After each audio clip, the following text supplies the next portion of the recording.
കൂടുതൽ വാർത്തകളും വീഡിയോകളും കാണാൻ ഈ ചാനൽ സബ്സ്ക്രൈബ് ചെയ്യുക. കൂടെ ബെൽ ബട്ടൺ അമർത്തുക. Please subscribe our channel. നമസ്കാരം. എല്ലാ മാന്യ പ്രേക്ഷകർക്കും എൻ്റെ ജ്യോതിഷ സെഗ്മെൻറ്റിലേക്ക് സ്വാഗതം. പൂജാമുറിയുടെ സ്ഥാനം എവിടെയെന്ന് നമുക്കൊന്ന് നോക്കാം. സാധാരണ എല്ലാവരും ചോദിക്കുന്ന ഒരു ചോദ്യമാണ് പൂജാമുറിയുടെ സ്ഥാനം എവിടെയാണെന്ന്. പൂജാമുറി സാധാരണ നമ്മൾ കിഴക്ക് ഭാഗത്തു നിന്ന് പടിഞ്ഞാട്ട് ഭാഗത്തേക്ക് തിരിച്ച് ഫോട്ടോകൾ വെച്ചിട്ട് പൂജാമുറി പണിയാറുണ്ട്. അത് ഏറ്റവും ഉത്തമമായിട്ടുള്ള ഒരു കാര്യമാണ്. കാര്യം എന്ന് വെച്ചാൽ കിഴക്ക് ദിക്കിലായിട്ട് പൂജാമുറി പടിഞ്ഞാട്ട് ഫോട്ടോ തിരിച്ചു വെക്കത്തക്ക രീതിയിൽ അഭിമുഖമായിട്ട് വെക്കത്തക്ക രീതിയിൽ പൂജാമുറി പണിയുന്നത് ഏറ്റവും നല്ലതാണ്. തന്നെയല്ല കന്നിമൂലയ്ക്കത്തെ പൂജാമുറി ഏറ്റവും ഉത്തമമാണ്. ഇപ്പം കന്നിമൂലയുടെ ഒരു കാര്യം ഞങ്ങൾ ഒരു എപ്പിസോഡിൽ പറഞ്ഞതേ ഉള്ളൂ. കന്നിമൂലയ്ക്ക് പൂജാമുറി ഏറ്റവും അത്യുത്തമം.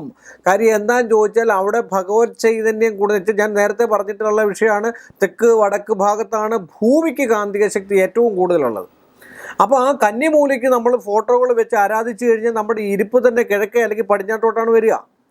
ആ കിഴക്കേ പടിഞ്ഞാട്ട് തിരിഞ്ഞിരുന്ന് കഴിഞ്ഞാൽ നമ്മളൊരു ഭഗവത്ഗീത വായിച്ചാലോ, ഒരു നാരായണീയം വായിച്ചാലോ, ഒരു അഷ്ടോത്തരം ജപിച്ചാലോ, ഒരു സഹസ്രനാമം ജപിച്ചാലോ, ഒരു വിഷ്ണു സഹസ്രനാമം ജപിച്ചാലോ ഒക്കെ ഫലമുണ്ടാകുന്നത്, ഫലം കൂടുന്നത് ഏറ്റവും നല്ല കന്നിമൂലയ്ക്കാണ്.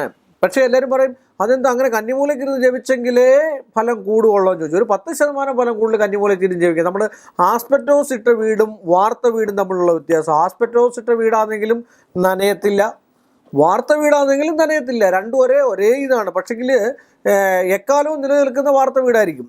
എന്ന് പറഞ്ഞ പോലെ കന്നിമൂലയ്ക്ക് ഇരുന്ന് ജപിക്കുമ്പോൾ ഏറ്റവും കൂടുതൽ പവറാണ്. ഒരു പമ്പര വിഡ്ഢി എന്നോടൊരു ചോദ്യം ചോദിച്ചതാണ്.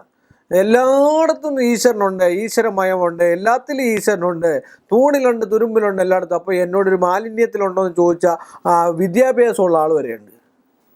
അപ്പോൾ ഒന്ന് ആലോചിച്ച് നോക്കി. എന്ന് പറഞ്ഞ പോലെ കന്നിമൂലയിൽ ഞാൻ പറയായിരുന്നു, ഓരോരുത്തരുടെ മോശമായ ചോദ്യങ്ങളാണ്. ചില ചോദ്യങ്ങൾക്കൊന്നും നമുക്ക് ഉത്തരം കൊടുക്കാൻ കഴിയാതെ പോകും. യുക്തിക്കും ബുദ്ധിക്കും പോലും നിരക്കാത്ത ചോദ്യങ്ങളാണ് ചോദിക്കുക. അപ്പോൾ കന്നിമൂലയിൽ പൂജാമുറി ഏറ്റവും നല്ലതാണ്. കന്നിമൂലയിൽ പൂജാമുറി വെക്കുമ്പോൾ നമ്മൾ ശ്രദ്ധിക്കേണ്ടത് ഒന്നുകിൽ കിഴക്കോട്ട് തിരിച്ചാണ് ഫോട്ടോകൾ വെക്കേണ്ടത്. ഞാൻ നേരത്തെ പറഞ്ഞു ഫോട്ടോകളാണ് ഏറ്റവും കൂടുതൽ. മഹാലക്ഷ്മിയുടെ നമുക്ക് ഫോട്ടോ വയ്ക്കാം, സരസ്വതിയുടെ ഫോട്ടോ വയ്ക്കാം. കുട്ടികളൊക്കെ ഉള്ളിടത്തും, പഠിക്കുന്ന ആൾക്കാരുള്ളിടത്തും, ജോലിക്ക് സാധ്യതയുള്ളവർക്കും ജോലിക്ക് ശ്രമിക്കുന്നവർക്കും ഒക്കെ കന്നിമൂലയിൽ കിഴക്കുനിന്ന് പടിഞ്ഞാട്ട് തിരിഞ്ഞ് ഫോട്ടോ വയ്ക്കാം. അതുപോലെ പടിഞ്ഞാട്ടുനിന്ന് കിഴക്കോട്ട് തിരിച്ച് ഫോട്ടോ വയ്ക്കാം. അതുപോലെ ഒരു കാരണവശാലും മരിച്ചുപോയവരുടെ ഫോട്ടോ പൂജാമുറി വെക്കാനേ പാടില്ല. ചില ആൾക്കാർ പിതൃ എന്താണെന്ന് ഞാൻ പിന്നീട് ഒരു എപ്പിസോഡിൽ ഞാൻ പറയുന്നതായിരിക്കാം. പിതൃ എന്താണെന്ന് വിചാരിച്ചിട്ട് അവർ കന്നിമൂലയല്ലേ പൂജാമുറിയല്ലേ നല്ലതാണ്, എൻ്റെ അച്ഛൻ അല്ലെങ്കിൽ എൻ്റെ അമ്മ അല്ലെങ്കിൽ എൻ്റെ വലിയച്ഛൻ എൻ്റെ വല്യമ്മയൊക്കെ മരിച്ചു, അതല്ലേ അവരുടെ ഫോട്ടോ ഒക്കെ വെച്ച് അവിടെ വിളക്ക് കത്തിക്കാൻ വെക്കുന്നത് നല്ലതാണെന്ന് പറഞ്ഞ് വെക്കുന്ന എത്രയോ. അതുപോലെ തന്നെ കയറി വരുന്ന ഭാഗത്ത് മുറിയിൽ ഒരു കാരണവശാലും മരിച്ചവരുടെ ഫോട്ടോ വയ്ക്കാൻ പാടില്ല. അതുപോലെ കുടുംബ ഫോട്ടോ വയ്ക്കാൻ പാടില്ല. ഒരു കല്യാണ ഫോട്ടോ ചില ആൾക്കാർ ഫ്രെയിം ചെയ്ത് ഫ്രണ്ടിൽ കയറി ചെല്ലുന്നിടത്ത് വെക്കാറുണ്ട്. ഇതൊന്നും പാടില്ലാത്ത കാരണമാണ്. അപ്പം അതുകൊണ്ടാണ് നമ്മൾ പൂജാമുറി ഏറ്റവും നല്ലത് കന്നിമൂലയിലാണ്. ആ കന്നിമൂലയിൽ തന്നെ പൂജാമുറി ഉണ്ടെങ്കിൽ ഏറ്റവും അത്യുത്തമമാണ്. എവിടെ ഒരു ഈശ്വരനെ വിളിച്ചാൽ ഈശ്വരൻ കേൾക്കും. പക്ഷേ ഇച്ചൂടെ നന്മയുണ്ടെങ്കിൽ പായസത്തിൽ അല്പം നെയ്യൂടെ കൂടുതൽ ഒഴിച്ചു കഴിഞ്ഞാൽ നല്ല ടേസ്റ്റ് കിട്ടുവാണെങ്കിൽ കന്നിമൂലയിൽ തന്നെ ഇരുന്ന് ജപിക്കുകയല്ലേ നല്ലത്. അപ്പോൾ എല്ലാവർക്കും നന്മ വരട്ടെ എന്നും ആശംസിച്ചുകൊണ്ട്, ഐശ്വര്യ സമ്പൽ സമൃദ്ധി ഉണ്ടാകട്ടെ എന്ന് ആശംസിച്ചുകൊണ്ട് ഇന്നത്തെ ഈ എപ്പിസോഡ് ഞാനിവിടെ അവസാനിപ്പിക്കുന്നു. നമസ്കാരം. കൂടുതൽ വാർത്തകളും വീഡിയോകളും കാണാൻ ഈ ചാനൽ സബ്സ്ക്രൈബ് ചെയ്യുക.